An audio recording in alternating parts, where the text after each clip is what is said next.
Hey guys, it's Sam. I read The Familiar by Leigh Bardugo, and these are the reasons it didn't quite work for me or live up to, I guess, my expectations for Leigh Bardugo at this point. So if you are unfamiliar with me, you're just stumbling across this video because you searched for The Familiar. I have been a Leigh Bardugo fan since the original Grisha trilogy. I have a Grishaverse tattoo on my body because I made a best friend from reading that series. I think she does vibes incredibly well. I think she tends to do romance incredibly well. And I really like her female main characters especially. So I was looking forward to this book, The Familiar, because as soon as I saw this cover, I was like, that's for the religious trauma girlies, of which I am one. And so I was interested to see what this was all about. This is a standalone adult fantasy that follows our main character of Lucia, and she is existing in a golden age Spain that has magic. And for all of her life, she has been able to do what she calls these sort of little miracles. So she is able to say phrases that were an amalgamation of different languages. So there's like Latin, there's Hebrew, there's Spanish, there's I think Greek, there's like a bunch of things. And that there's these little phrases that do magic for her. And she has been living in this wealthy, like crumbling wealth household in Madrid for a while.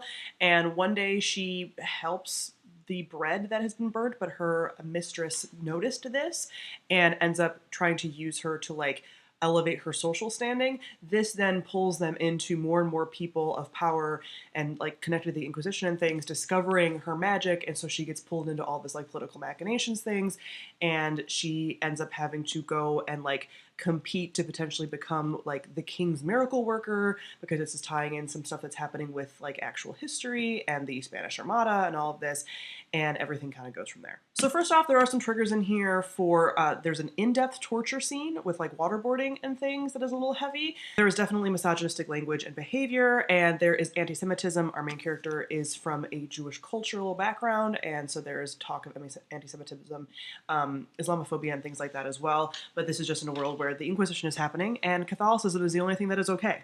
So any other religion outside of that is very much frowned upon in this world at this time period. So first off, we talk about the world building.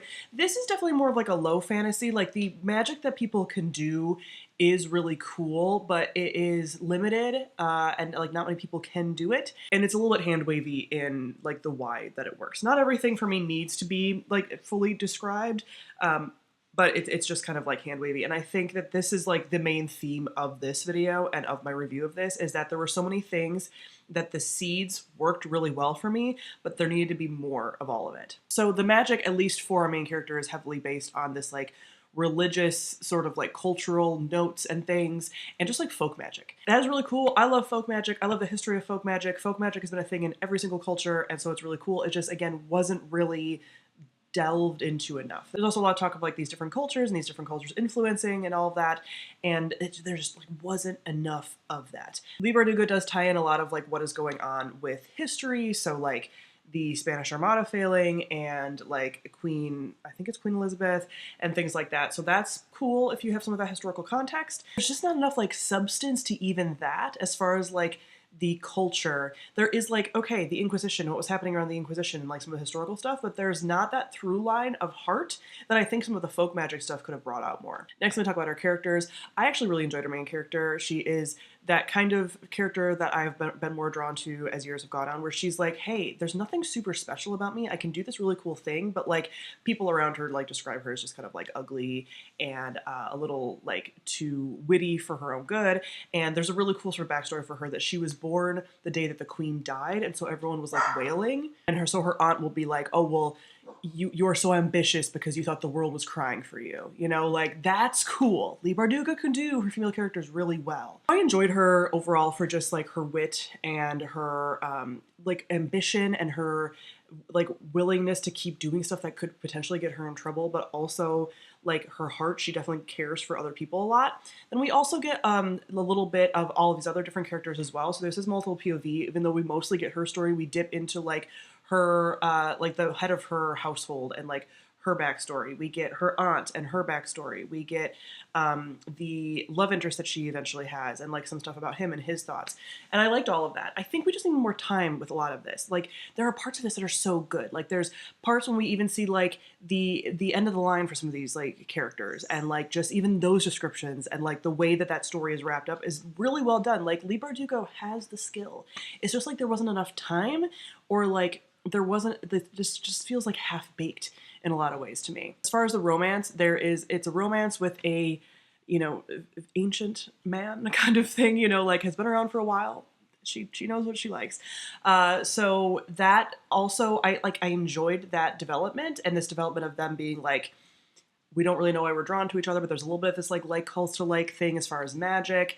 There's a little bit of like just sort of understanding this feeling of being trapped and being trapped in different ways and everything. There's a sense of like, are they going to sort of betray each other or whatever? So I enjoyed that. I will say that the end with some of the plot points got wrapped up a little bit too quickly. So let me kind of get to that. There's some twists and turns that happen at the end where the beginning was pretty meandering at points and then the end was pretty fast. So there, I felt like there was a little bit of a pacing issue where again, I'm like, did it need more time? I like the size of this book. This is like the perfect size to a book, but it just needed a little bit more. And it just needed a little more oomph. It needed a little bit more of that like atmosphere that Lee is so good at. It felt like it was almost edited down too much in a way. I wanted it to be a little bit more purple prosy in some places because the parts that we got were really good. I think some of the characters were really interesting and good. We got these like snippets, but they're just like every piece needed just like a little bit more substance. So I liked this just fine. It was like a 3 out of 5 stars for me, but I definitely expected more out of it, and I told some friends that were asking me about it, I'm like, it's kind of like, this could have been written by anyone. It didn't necessarily make me go like, oh yeah, this is a Leigh Bardugo book, and there's parts of it that did.